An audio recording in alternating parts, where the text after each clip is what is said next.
Welcome to the land of the living. Sort of. My name is Billy Butcherson, and I'm here to be your undead instructor.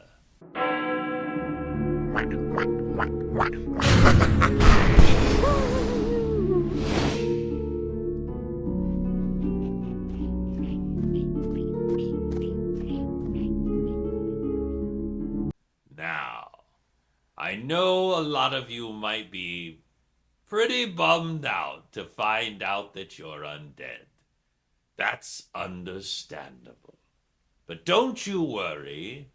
I have centuries of experience being undead, and I'm going to help you. Now, the first thing we're going to cover is hygiene. I know what you're thinking, Billy. We're dead. What does it matter whether or not we wash our pits? Well, it matters quite a bit. There are certain things you can do to help preserve your undead flesh. You want to go every night to your nearest bog or swamp or other fetid pool, and you want to crawl inside. The bog water will restore your undead flesh to the way it was the moment you died, keeping you look vibrant like me. So remember, if you are not near a bog, find one. If you don't go, you will increasingly decay until you're just an animated skeleton, and then you have to go work in one of those caves with a rusty longsword. I'm just kidding. I'm just kidding. But still, it really sucks. Don't do it. Now that we've covered basic hygiene, let's talk about the fun part. Meals. Yes, you do need to eat brains to survive.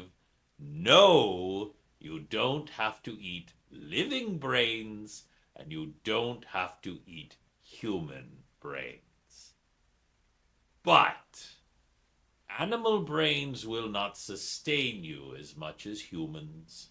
You will need to eat them more often, and the bigger they are, the better. I personally recommend cow brains. They are readily available. Most people don't want them because of mad cow disease. Fun fact, you're immune to all diseases, so good for you. And they are not too bad tasting. But nothing tastes better than human brains. Now, obviously, I cannot tell you to eat living human brains. We would never do that. So your next bet is the morgue.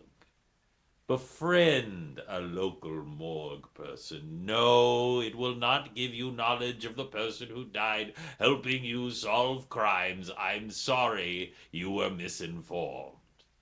But they are delicious. Still not quite as delicious as when you have a fresh human brain. But not bad. Not bad, and it will more importantly sustain you for over a week with a single human brain. So if you befriend a good person at the morgue, that can take you through all of your hunger needs. Now, the next question is, what do I do? I'm dead. It's not like I can get a job. Yes and no. Remember a few benefits. What do humans spend most of their money on?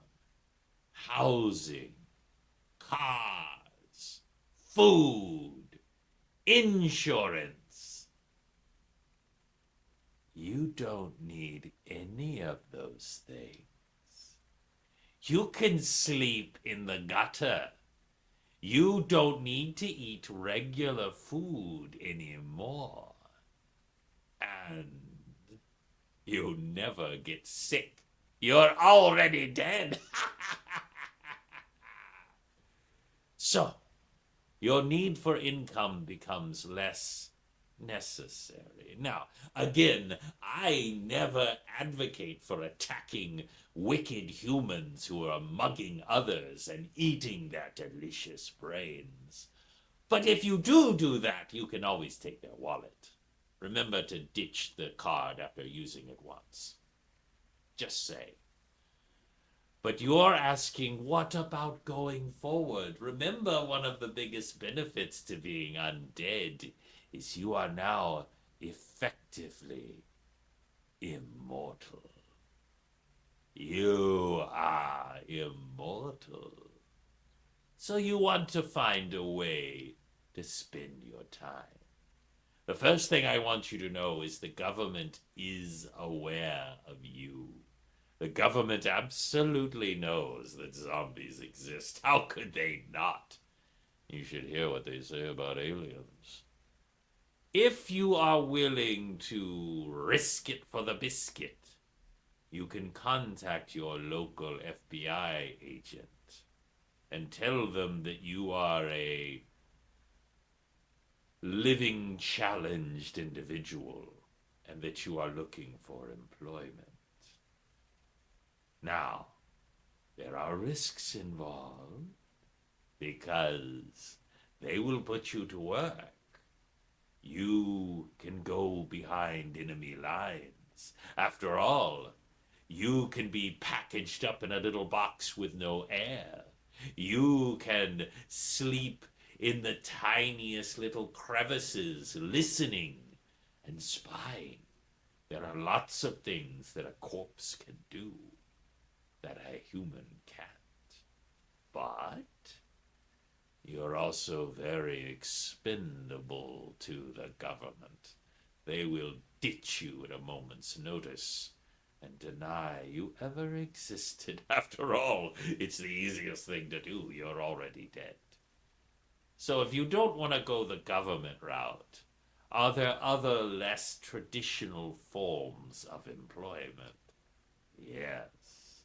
First, to people like me and some of you, you can offer your services to historians. They are gaga for knowing about what it was like 200 years ago.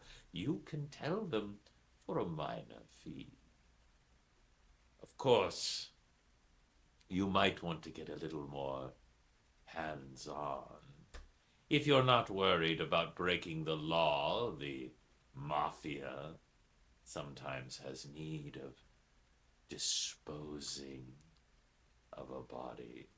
Now, we eat brains, but let me tell you, the rest of the body's pretty good too. And so, it's much easier to work with us than pigs because we do it on command. If you are willing, there's plenty of underbellies out there looking to get rid of a body. You just have to be willing to be a party to it. But there's also the flip side. Do you want to be a hero? Do you want to be an avenger of justice? You can do that too. You can watch and wait. Make your decision. Is this someone who doesn't deserve to be alive anymore? An abuser? A horrible racist? Someone that you just don't like? Take them out. Do it. It's fun. And again, keep their wallet. And as a final note, one last little thing. Stay the hell away from fire. Seriously, I don't care how recently you've dipped yourself in the local bog. We zombies are very flammable. We go up like tinder. And you want to be aware because some supernatural hunters are very aware of this. So, if you were a smoker in life, you ain't now. Okay? Now, come with me. I'll show you my favorite bog spot. We can take a quick dip and maybe, go get a bite to eat. Thank you so much for watching Roleplay Riot. I hope you're enjoying these Halloween cosplays. If you are, go to roleplayriot.com to see my Amazon wish list if you'd like to order me a new cosplay.